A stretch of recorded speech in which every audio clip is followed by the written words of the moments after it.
Hello.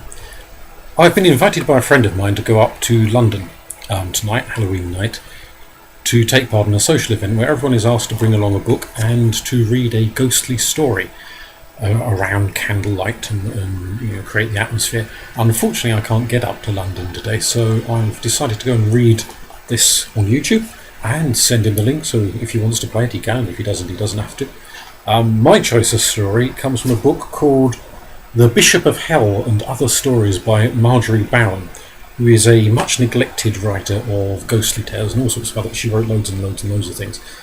But this particular collection I think is absolutely brilliant. And I'm going to read you one from her collection, one of the shorter ones, and it's called Kexes. If you get a chance to buy this book, do. Kexes. Two young esquires were riding from Canterbury. Jolly and drunk, they shouted and trolled and rolled in their saddles as they followed the winding road across the downs. A dim sky was overhead and shut in the wide expanse of open country that one side stretched to the sea and the other to the Kentish Weald. The primroses grew in thick posies in the ditches. The hedges were full of thresh hawthorn, the new grey leaves of eglantine and honeysuckle, the long boughs of ash with the hard black buds, the wand-like shoots of sallow willow hung with catkin, and the smaller red tassels of the nut and birch. Little the two young men heeded of any of these things, for they were in their own country that was thrice familiar. But Nick Baitup blinked across to the distant purple hills and cursed the gathering rain. 10 miles more of the open, he muttered, and a great storm blackening upon us. Young Crediton, who was more full of wine, laughed drowsily. We'll lie at a cottage on the way, Nick. Think you I've never a tenant who'll let me share board and bed? He maundered into singing. There's a light in the old mill where the witch weaves her charms, but dark is the chamber where you sleep in my arms. Now come you by magic, by trick or by spell, I have you and hold you and love you right well. The clouds overtook them like an advancing army. The wayside green looked vivid under the purplish threats of the heavens, and the birds were all still and silent. Split me if I'll be soaked, muttered young Baitup. Knock up one of these balls of thine, Ned, but damn me if I see as much as a hut or a barn. We come to Bannell's farm soon, or have we passed it? Answered the other confusedly. What's the pother? A bold bird as thou art, and scared of a drop of rain? Mine lungs are not as lusty as thine, replied Baitup, who was indeed of a delicate build and more carefully dressed in a greatcoat and muffler. But thy throat is as wide, laughed Crediton, and God help you are shawled like an old woman and as drunk as a Spanish parrot. Tra-la-la-la-la, my sweeting, tra-la-la, my May, if now I miss the meeting, I'll come some other day. His companion took no notice of this nonsense, but with as much keenness as his muddled faculties would allow, was looking out for some shelter, for he retained sufficient perception to enable him to mark the violence of the approaching storm, and the loneliness of the vast stretch of country where the only human habitations appeared to be some few poor cottages far distant in the fields. Ned lost his good humour, and the first drops of stinging cold rain began to fall as he cursed freely, using the terms common to the pot-houses where he had intoxicated himself on the way from Canterbury. Urging their tired horses, they came on to the top of the little hill they ascended. Immediately before them was the silver ashen skeleton of a blasted oak, polished like worn bone, standing over a small pool of stagnant water, for there had been little rain and much east wind, where a few shivering ewes crouched together from the oncoming storm. Just beyond this, rising out of the bare field, was a humble cottage of black timber and white plaster, and a deep thatched roof. The crest of the hill was covered by a hazel copse, and then dipped lonely again to the clouded lower levels that now began to slope into the marsh. This will tell us, Nick, cried Crediton. 'Tis a foul place, and the boars have a foul reputation, objected the lord of the manor. There are those who swear to seeing the devil's own fizz leer from Goody Boyle's windows, but anything to please thee and thy weak chest. They staggered from their horses and knocked open the rotting gate, and leading the beasts across the high, hard, dry grazing field, knocked with their whips at the tiny door of the cottage. The grey sheep under the grey tree looked at them and bleated faintly. The rain began to fall like straight yet broken darts out of the sombre clouds. The door was opened by a woman very neatly dressed with large scrubbed hands, who looked at them with fear and displeasure. Though if her reputation was bad, theirs was no better. The lord of the manor was a known roisterer and wild liver who spent his idleness in rakish expeditions with Sir Nicholas bait up from Bodiam, who was as easily squandering a fine property. Neither were believed to be free of bloodshed, and as for honour, they were as stripped of that as the blasted tree by the lonely pool was stripped of leaves. Besides, they were both now, as usual, drunk. "We want shelter, Goody Boyle," cried Crediton, pushing his way in as he threw her his reins. "Get the horses into the barn." The woman could not deny the man who would make her homeless in a second. She shouted hoarsely at an inarticulate name, and a loutish boy came and took the horses, while the two young men stumbled into the cottage, which they had filled and dwarfed with their splendour. Edward Crediton had been a fine young man, and, though he was marred with insolence and excess, he still made a magnificent appearance, with his full blunt features, his warm colouring, the fair hair rolled and curled, and all his bravery of blue broadcloth, buckskin breeches, foreign lace, top boots, French sword, and gold rings and watch chain. Sir Nicholas Bait-up was darker and more effeminate, having a cast of weakness in his constitution that betrayed itself in his face, but his dress was splendid to the point of foppishness, and his manners were even more arrogant and imposing. Of the two he had the more evil repute. He was unwed, and therefore there was no check upon his mischief, whereas Crediton had a young wife whom he loved after his fashion, and who checked some of his doings and softened others, and stayed very faithful to him, and adored him still after 5 years of a wretched marriage, as is the manner of some women. The rain came down with slashing severity. The little cottage panes were blotted with water. Goody Boyle put logs on the fire and urged them with the bellows. It was a gaunt white room with nothing in it but a few wooden stools, a table, and an eel-catcher's prong. On the table were 2 large, fair wax candles. "What are these for, Goody?" asked Crediton. "For the dead, sir." "You've dead in the house?" cried Sir Nicholas, who was leaning by the fireplace and warming his hands. "What do you want with dead men in your house, you trollop?" "It is no dead of mine, my lord," answered the woman with evil civility, "but one who took shelter here and died." "A curse, witch!" roared Crediton. "You hear that, Nick? Came here, died, and now you're put spares on us, you ugly slut." "No spells of mine," answered the woman quietly, rubbing her large clean hands together. "He had been long ailing and died here of an ague." "And who sent the ague?" asked Crediton with drunken gravity. "And who sent him here?" "Perhaps the same hand that sent us," laughed Sir Nicholas. "Where is your corpse, Goody?" "In the next room. I have but 2. "And 2 too many. You need but a bundle of faggots and a tuft of tow to light it. An arrant witch, a confessed witch," muttered Crediton as he staggered up from the stool. "Where is your corpse? I've a mind to see if he looks as if he died a natural death." "Will you not ask first who it is?" asked the woman, unlatching the inner door. "Why should I care?" "Who is it?" asked Sir Nicholas, who had the clearer wits, drunk or sober. "Robert Horn," said Goody Boyle. Ned Crediton looked at her with the eyes of a sober man. "Robert Horn," said Sir Nicholas. "So he is dead at last. Your wife will be glad of that, Ned." Crediton gave a sullen laugh. "I'd broken him. She wasn't afraid any longer of a lost wretch cast out to die of ague on the marsh." But Sir Nicholas had heard differently. He had been told, even by Ned himself, how Anne Crediton shivered before the terror of Robert Holmes' pursuit, and would wake up in the dark crying out for fear of him like a lost child, for he had wooed her before her marriage and persisted in loving her afterwards with mad boldness and insolent confidence, so that justice had been set on him and he had been banished to the marsh, a ruined man.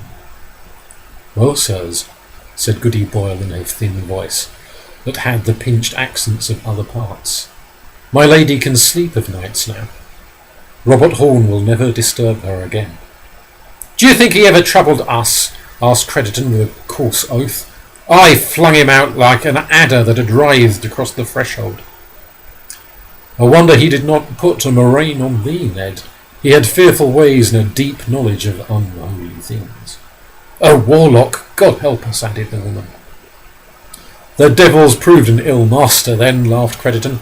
He could not help Robert Horn into Anne's favour, nor prevent him lying in a cold bed in the flower of his age. The devil, smiled Sir Nicholas, was over busy, Ned, helping you to the lady's favour and a warm bed. You were the dearer disciple. Oh, good lords, will you talk less wildly with a lost man's corpse in the house, and his soul's riding the storm without? Begged Goody Boyle, and she latched again the inner door. Murk filled the cottage now. Waves of shadow flowed over the landscape. Without the rain blotted the window and drowned the valley. In the bitter field the melancholy ewes huddled beneath the blasted oak beside the bare pool, the stagnant surface of which was now broken by the quick raindrops. A low thunder grumbled from the horizon, and all the young greenery looked livid in the ghastly light of heaven. I'll see him, said Ned Crediton, swaggering. I'll look at this gay gallant in his last smock, so that I can swear to Anne that he has taken his amorous smile to the earthworms, surely. Look as you like, answered Sir Nicholas. Glut your eyes with looking. But you'll remember, sirs, that he was a queer man and died queerly, and there was no parson or priest to take the edge off his going, or challenge the fiends who stood at his head and feet. Saw you fiends? Asked Ned curiously. Question not what I saw, muttered the woman. You'll have your own familiars, Esquire Crediton. She unlatched the inner door again, and Ned passed in, bowing low on the threshold. Good day, Robert Horn, he jeered. We parted in anger, but my debts are paid now, and I greet you well. The dead man lay on a pallet bed with a coarse white sheet over him that showed his shape but roughly. The window was by his head and looked blankly onto the rain-bitten fields and dismal sky. The light was cold and colourless on the white sheet and the miserable room. Sir Nicholas lounged in the doorway. He feared no death but his own, and that he sat so far away it was but a dim dread. Look and see if it is Robert Horn, he urged, or if the beldame lies. And Crediton turned down the sheet. 'Tis Robert Horn, he said. The dead man had his chin up-tilted, his features sharp and horrible in the setting of the spilled hair on the coarse pillow. Ned Crediton triumphed over him, making lewd jests of love and death and sneering at this great gallant who had been crazed for love and driven by desire, and who now lay impotent. And Sir Nicholas in the doorway listened and laughed, and had his own wicked jeers to add, for both of them had hated Robert Horn as a man who had defied them. But Goody Boyle stole away with her fingers in her ears. When these two were weary of their insults, they replaced the flap of the sheet over the dead face and returned to the outer room, and Ned asked for drink, declaring that Goody Boyle was a known smuggler and had cellars of rare stuff. So the lout brought up glasses of cognac and a bottle of French wine, and these two drank grossly, sitting over the fire, and Goody Boyle made excuse for the drink by saying that Robert Horn had given her 2 gold pieces before he died, not thin-pared coins, but thick and heavy, for his funeral and the entertainment of those who should come to his burying. What mourners could he hope for? Laughed Ned Crediton. The crow and the spider and the death-watch beetle. But Goody Boyle told him that Robert Horn had made friends while he lived as an outcast on the marshes.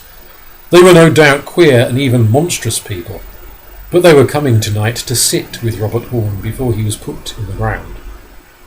And who, Goody, have warned this devil's congregation of the death of Robert Horn? Asked Sir Nicholas. She answered him that Robert Horn was not ill an hour or a day, but for a long space struggled with fits of marsh fever, and in between those bouts of the ague he went abroad like a well man, and his friends would come up and see him. And the messenger who came up to inquire after him was Tora, the Egyptian girl who walked with her bosom full of violets. The storm was in full fury now, muttering low and sullen round the cottage, with great power of beating rain. Robert Horn was slow in dying, said Sir Nicholas. Of what did he speak in those days? Of a woman, good sir. Of my wife, cried Ned. Goody Boyle shook her head with a look of stupidity. I know nothing of that, though for certain he called her Anne, sweet Anne, and swore he would possess her yet, in so many words and very roundly. But he died balked, said Ned, swaying on his stool, and he'll rot outside Holy Grand. They'll lay him in Dead Man's Field, which is full of old bones, none can plough and no sheep will graze, answered the woman. And I must set out to see Elaine Jonas, who promised to have the grave ready, but maybe the rain has hindered him. She looked at them shrewdly as she added, That is, gentles, if you care to remain alone with the body of Robert Horn. I think of him as a dead dog, replied Ned Crediton. And when the woman had gone, he, being loosened with the French brandy, suggested a gross jest. Why should Robert Horn have all his honour, even from rogues and Egyptians? Let us fool them, throwing his corpse out into the byre, and I will lie under the sheet and presently sit up and fright them all with the thought it is the devil. Sir Nicholas warmly cheered this proposal, and they lurched into the inner chamber, which was dark enough now by reason of a great northern cloud that blocked the light from the window. They pulled the sheet off Robert Horn and found him wrapped in another that was furled up under his chin, and so they carried him to the back door and peered out through the storm for some secret place where they might throw him. And Ned Crediton saw a dark bed of rank hemlock, and cried, Cast him into the Kexes! That being the rustic name for the weed. So they flung the dead man into the hemlocks, which were scarce high enough to cover him and to hide the whiteness of the sheet, broke off boughs from their hazel corpse, and put them over him, and went back laughing to the cottage, and there kept a watch out for the front window. And when they saw Goody Boyle toiling along through the rain, Ned took off his hat and coat and a sword and folded them away under the bed. Then Sir Nicholas wrapped him in the undersheet so that he was shrouded to the chin, and he lay on the pillow and drew the other sheet over him. If thou sleepest, do not snore, said Nicholas, and went back to the fire and lit his long clay full of Virginian tobacco. When Goody Boyle entered with a wet shawl over her head, she had two ragged creatures besides her, who stared malevolently at the fine gentleman with his fine clothes and dark curls, lolling by the fire and watching the smoke rings rising from his pipe. Esquire Crediton has ridden for home, he said, but I am not minded to risk the ague. And he sipped more brandy and laughed at them, and they, muttering, for they knew his fame, went into the death chamber and crouched round the couch, where Sir Nicholas had just laid Ned Crediton under the sheet. And presently others came up, Egyptians, eel-catchers and the like, outcasts and vagrants who crept in to watch by the corpse. Sir Nicholas presently rolled after them to see the horror and shriekings, for grace there would be when the dead man threw aside his shroud and sat up. But the vigil went on till the night closed in and the 2 wax candles were lit, and still Ned Crediton gave no sign, nor did he snore or heave beneath the sheets, and Sir Nicholas became impatient, for the rain was over, and he was weary of the foul air and the grotesque company. The fool, he thought, for he kept his wits well even in his cups, has gone into a drunken sleep and forgot the joke. So he pushed his way to the bed and turned down the sheets, whispering, This jest will grow stale with keeping. But the words withered on his lips, for he looked into the face of a dead man. At the cry he gave, they all came babbling about him, and he told them of the trick that had been put upon them. But there's devil's work here, he ended, for there is the body back again, or else Ned Crediton is dead and frozen into a likeness of the other. And he flung the sheet end quickly over the pinched face and fair hair. And what did you do with Robert Horn, outrageous dare-fiend that ye be? Demanded an old vagrant. And the young lord passed the ill words and answered with whitened lips, We cast him into yon bed of Kexes. And they all beat out into the night the lout with a lantern, and there was nothing at all in the bed of Kexes, and Ned Crediton's horse was gone from the stable. He was drunk, said Sir Nicholas, and forgot the part, and fled that moment I was sober in the outer room. And in the minute did he carry Robert Horn in alone and wrap him up so neatly? Queried Goody Boyle. We'll go in, said another hag, and strip the body and see which man it be. But Sir Nicholas was in the saddle. Let be, he cried wildly. There's been gruesome work enough for tonight. It's Robert Horn you have there. Let be. I'll back to Crediton Manor. And he rode his horse out of the field, and then more quickly down the darkling road, for the fumes of the brandy were out of his brain, and he saw clearly and dreaded many things. At the crossroads, when the ghastly moon had suddenly struck free of the retreating clouds, he saw Ned Crediton ahead of him, riding sharply, and he called out, "Hey, Ned, what have you made out of this jest? This way it is but a mangled folly." "What matter now for the jest or earnest?" answered the other. "I ride home at last." Sir Nicholas kept pace with him. He was hatless and wore a shabby cloak that was twisted about him with the wind of his riding. "Why did you not take your own garments?" asked Sir Nicholas. "Belike that rag you have snatched up belongs to Robert Horn." "If Crediton could steal his shroud, he can steal his cloak," replied Ned, and his companion said no more, thinking him wrought into a frenzy with the brandy and the evil nature of the joke. The moon shone clear and cold with a faint stain like old blood in the halo, and the trees, bending in a seaward wind, cast the recent rain that loaded them heavily to the ground as the two rode into the gates of Crediton Manor. The hour was later than even Sir Nicholas knew. Time had been blurred for him since the coming of the storm, and there was no light save a dim lamp in an upper room. Ned Crediton dropped out of the saddle, not waiting for the mounting block, and ran the iron bell till it clattered through the house like a madman's fury. "Why, Ned? Why this panic homecoming?" asked Sir Nicholas, but the other answered him not, but rang again. There were footsteps within, and the rattle of chains, and a voice asked from the side window, "Who goes there?" And Ned Crediton dragged at the bell and screamed, "I, the master!" The door was opened, and an old servant stood there pale in his bedgown. Ned Crediton passed him and stood by the newel post like a man spent, yet alert. "Send someone for the horses," said Nick Bacup, "for your master is crazy drunk. I tell you, Matthews, he has seen Robert Horn dead tonight." Crediton laughed. The long rays of the lamplight showed him pale, haggard, distorted, with tumbled fair hair and a torn shirt under the mantle, and at his wrist was a ragged bunch of hemlock thrust into the sash. "A posy of kexes for Anne," he said. The sleepy servants who were already up began to come into the hall and looked at him with dismay. "I'll lie here tonight," said Sir Nicholas. "Bring me lights into the parlour. I've no mind to sleep." He took off his hat and fingered his sword and glanced uneasily at the figure by the newel post with the posy of kexes. Another figure appeared at the head of the stairs.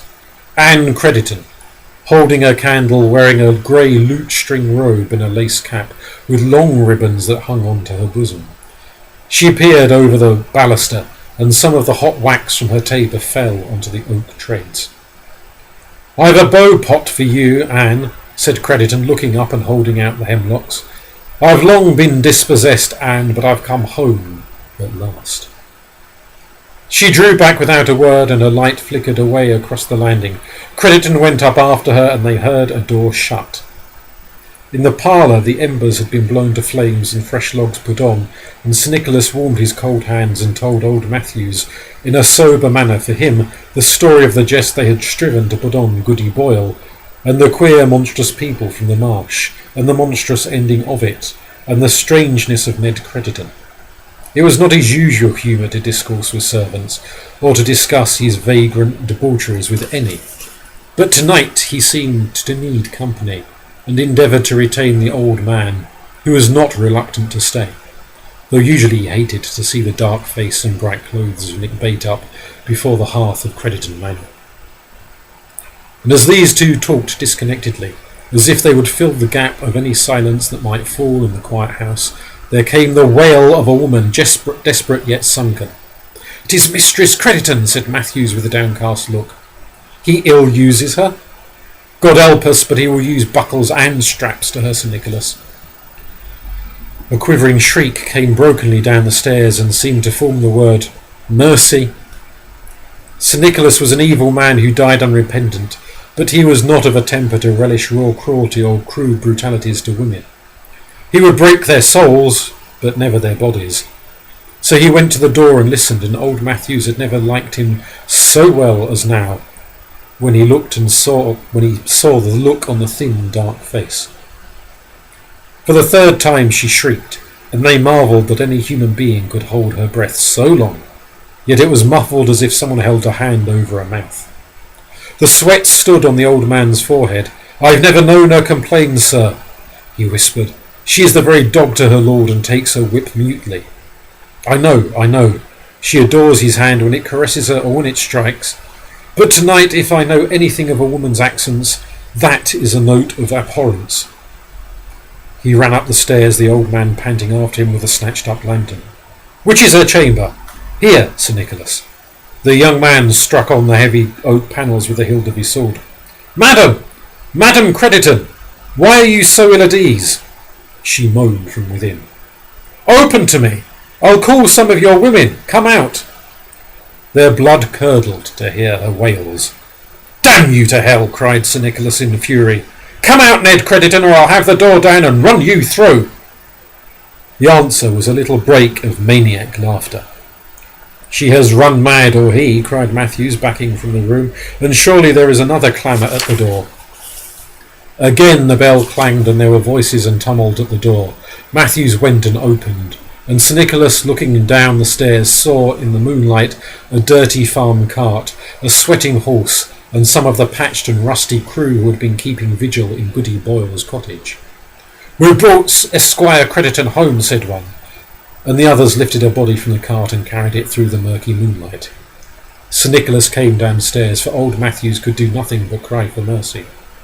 "It was Edward Crediton," repeated the eel-catcher, shuffling into the hall, "clothed all but his coat and hat, and that was under the bed. There be his watches and chains, his seals, and the papers in his pocket, and for his visage now there is no mistaking it." They had laid the body on the table where it had so often sat and larked and ate and drunk and cursed. Sir Nicholas gazed, holding up the lantern. Edward Crediton, never any doubt of that now, though his face was distorted as by the anguish of a sudden and ugly death.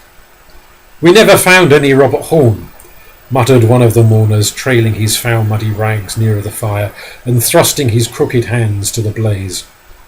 Matthews fell on his knees and tried to pray, but could think of no words. "Who is upstairs?" demanded Sir Nicholas in a terrible voice. "Who is with that wretched woman?" And as he stared at the body of her husband, Matthews, who had loved her as a little child, began gibbering and moaning. "Did he not say it, have her? And did not yon fool change places with him? Oh God, and he has not come to take his place." "But Robert Horn was dead! I saw him dead!" stammered Sir Nicholas, and set the lantern down, for his hand shook so the flame waved in gusts. "Eh?" shrieked old Matthews, grovelling on his hands and knees in his bedgown. "Might not the devil have lent his body back for his own pitchy purposes?" They looked at him a little, seeing he was suddenly crazed, and then Sir Nicholas ran up the stairs with the others at his heels, and thundered with his sword, and kicked and shouted outside Anne Crediton's chamber door. All the foul, muddy, earthy crew cowed on the stairs and chittered together, and in the parlour before the embers old Matthew crouched and huddled and whimpered. The bedroom door opened, and Robert Horn came out and stood and smiled at them. And the young man in his fury fell back, and his sword rattled from his hand to the floor. Robert Horn was as white death, nude to the waist, and from there swathed in grave clothes. Under the tattered dark cloak he had ridden in was his shroud knotted around his neck. His naked chest gleamed with ghastly dews, and under the waxen polish of his sunken face the decayed blood showed in discoloured patches. He went down the stairs, and they hid their faces, whilst his foul whiteness passed. Sir Nicholas stumbled into the bedchamber. The moonlight showed Anne Crediton tumbled on the bed, dead and staring, with a posy of kexes on her bare breast, and her mouth hung open and her hands clutching at the curtains. The mourners rode back and picked up Robert Horn's body, whence it had returned to the Kexy patch, and buried it in unholy ground with great respect. as one to whom the devil had given his great desire.